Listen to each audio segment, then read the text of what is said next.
Friends, నేను మీకు beetroot jam ఎలా చేయాలో చూపిస్తున్నాను.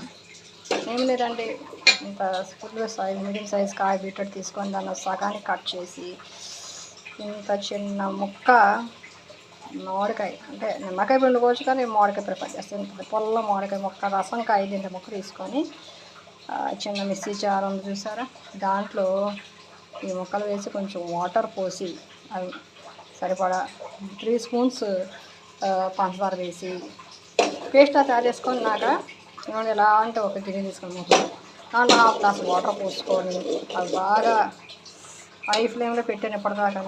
బాగా మరుగుతున్నప్పుడు ఆ మిశ్రమాన్ని వేసి ఇదిగో ఇలా దగ్గరగా తిప్పేసాను. దగ్గర కొంతసేపు ఇలాగా మిక్స్ చేస్తూనే ఉండాలి గరిటెతో, లేకపోతే అడుగంటు పోతుంది. అయితే